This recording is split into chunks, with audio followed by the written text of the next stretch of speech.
everybody.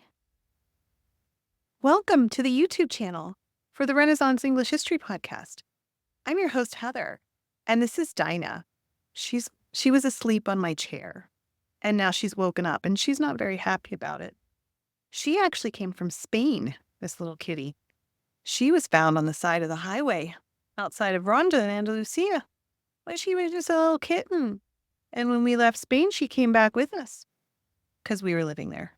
In case you don't know, I lived in Spain for 7 years. And she came back with us. So she has her own little Spanish passport and everything. She's also my familiar. It wasn't planned like this, but it really works that she's in my arms right now because the episode I'm going to do today, you want to go down? The video I'm doing today is on witches and witchcraft in Tudor England. That's also why I'm wearing this hat. If you couldn't tell. And it's actually a kid's hat that doesn't really fit me, but it was the only hat I could get at Target that wasn't part of a whole costume, that was just the hat. So here we are. We're just going with it. We're just going with it. So let's talk about witches in Tudor England, shall we? Should we do that? Talk about witches? She matches good with me, the black and orange. I'm digging the aesthetic. Anyway, so what we're going to talk about is the fear of witches and how the fear of witches grew and the laws that shaped the persecution of witches as well.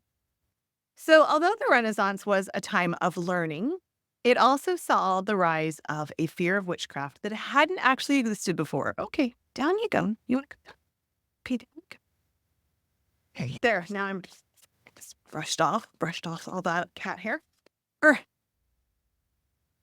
So what was I saying? Oh, that although the Renaissance was a time of learning, it also saw this rise of the fear of witchcraft that hadn't existed before. With the invention of the printing press, there were ideas that could spread faster than ever. Many of the early printed tracts were religious tracts that warned people about witches, and this fueled a renewed fear. And suddenly, women who had once been seen as just wise women, herbalists, every village had their wise woman who had cats, probably. They were suddenly seen as a potential threat. They became targets of suspicion. Before the Renaissance, wise women had played an important role in the life of the town. They would administer herbs and potions, and sometimes even would say incantations to heal the sick. They were generally respected for their knowledge, which was passed down from generation to generation. But as society changed, things changed for these women. People started to question practices that had once been accepted. We also start to see this with the rise of physicians. People stop paying as much attention to wise women because it's oh, well, you need to have learned doctors now who can do this. Major catastrophes also, like the Black Death, wiped out a third of the population. And because there was no understanding of the disease, people looked for scapegoats. When crops failed, when children died, people would start to blame witches. It became a time of just such uncertainty where people were just really looking for scapegoats and looking for people to blame, right? And a lot of people got the blame, Jewish people. It's my dentist. I'm going to take this call. All right. So I just got off the call with my dentist Guys, this is a video. This is something, isn't it? We're on an adventure together, you and I. It's Friday. It's Friday. All right. So we were talking about when crops fail, when children die, all of that kind of stuff, how people were looking for scapegoats and people to blame. So this fear also, it needs to be said, was not exclusive to England. Witch hunts were actually much more brutal in mainland Europe and Scotland with James VI and then the First of England. We can talk about that. But England had its share of witchcraft laws and trials, largely driven by the fear that witches were responsible for these unexpected tragedies. In Tudor England, women were particularly vulnerable to these kinds of accusations, especially if they were older, poor, or lived alone and didn't have a protector, someone to help them navigate the world. So Henry VIII's Witchcraft Act of 1542 was actually a turning point. This act made witchcraft for the first time a felony, punishable by death and the forfeiture of goods. The law defined witchcraft as using magic to harm people, find treasure, or provoke unlawful love. Keep in mind, this is what 6 years after Anne Boleyn had been accused of bewitching Henry in part, or there was the rumor that Henry had been bewitched by Anne Boleyn. So it's interesting that he included that provoke unlawful love in in this law of 1542. So, Henry is paranoid about witchcraft. He thinks he himself might have been bewitched.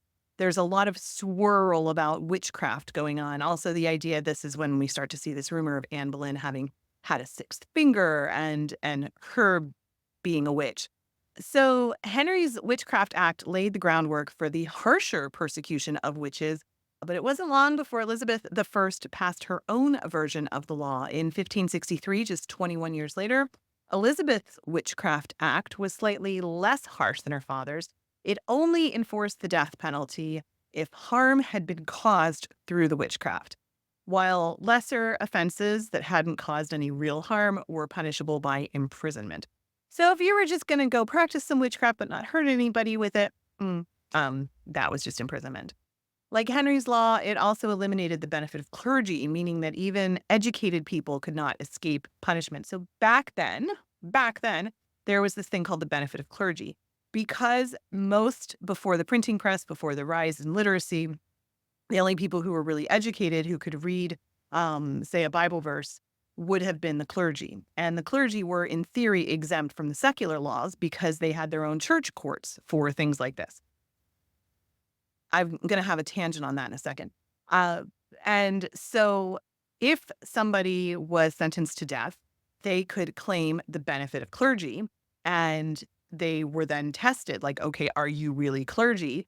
Let's give you a Bible verse to read. And if they could read this Bible verse, then the idea was, well, they're educated, they're probably clergy, so we're going to turn them back over to the church courts and take them out of our secular world. Now, see, this is one thing that's interesting about Mary I and her burnings. That was done in the secular court because the religious court didn't have this mechanism for having the death penalty with burning like this. That came through the secular line. So it's interesting that like these religious crimes that would have been considered religious crimes actually had to be persecuted in the secular world so that they could have the death penalty because they didn't have that in the religious side of things. So that's the benefit of clergy. Now, it was always like an escape route if you were educated and you had read the Bible and could read, you could just say, well, oh, I'm clergy. I claim benefit of clergy. So even if you murdered somebody, they would give you the Bible, point out a verse, you would read it, and they would say, okay, well, I guess you're clergy, and they would turn you over to the church courts, and you wouldn't be given the death penalty. But Elizabeth actually got rid of that, like Henry's law did as well. Elizabeth's law meant that there was no benefit of clergy for witchcraft accusations. And now we're going to talk about some of the most famous witch trials of the 16th century and the early 17th century, too. Of course, this reached its own zenith in America, where I live now, with Salem, too. But the roots are in Tudor England as well, even for Salem. And Adrian Dillard this year at TudorCon did a special streaming talk on Tudor witches. And I think I put something on YouTube, too. I'll have to find that and link to it. We did a chat a couple months ago about it. Anyway, let's carry on.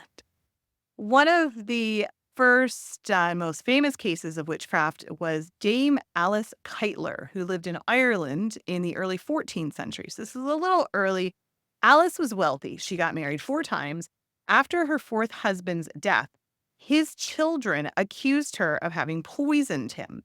But their accusations didn't stop there. They claimed that she used witchcraft and sacrificed animals to demons.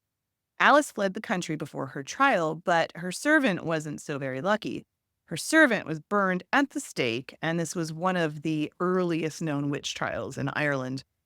We also then have Mother Shipton, also known as Ursula Southall, who was born in 1488 in a cave, supposedly in Yorkshire.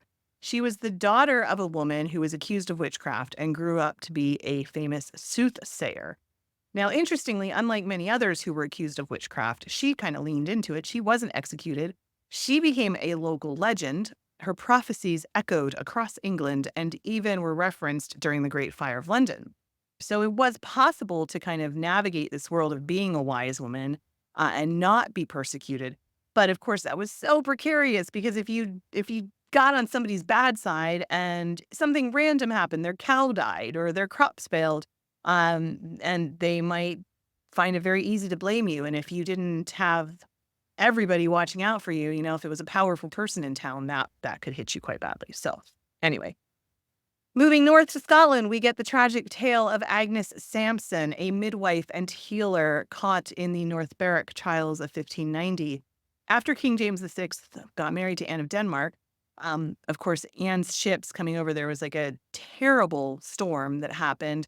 He went over to try to retrieve her, being very romantic. The whole thing, they were almost shipwrecked. It was all very scary. James believed that these were the work of dark witches.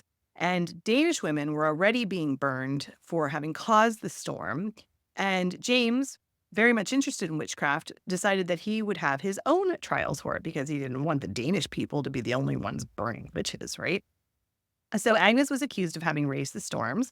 She was tortured into confessing, and she was eventually burned at the stake. What's very chilling about this trial is that supposedly James himself interrogated the witches, some of the accused witches, and wrote a book about witchcraft later called Demonology, which contributed to fueling the witch hunts in Scotland. So, of all the very famous witch trials in England, though, the most notorious is the Pendle Witch trials of 1612. So there were two rival clans in Lancashire, and 12 people were accused of witchcraft, many of them from these two families. The accusations went back and forth. They were just flying from bewitching your neighbors to the testimony of a young girl, Jeanette Device, who accused her mother, brother, and other relatives of witchcraft.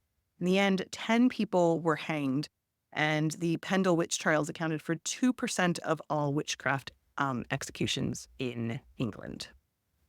The Pendle witches weren't the only victims of this period, of course. The witch hunts swept through Europe, with many of the trials spurred by local disputes and misfortune. However, as the Enlightenment thinking began to spread in the 17th century, the fear of witches started to decline, and people began to understand more about disease and crop failure and other phenomenon that had previously been blamed on witchcraft. By the mid-17th century, England was seeing far fewer witchcraft trials, and the Witchcraft Act was actually repealed in 1735. That meant that the era of witch hunts was essentially over. So now randomly, there was, even into the 20th century, there was a witchcraft trial, and that was in 1944 when there was a Scottish medium called Helen Duncan who was convicted under old laws for fraudulently claiming to summon spirits during World War II. So there you go. As late as 1944, witchcraft trials were happening.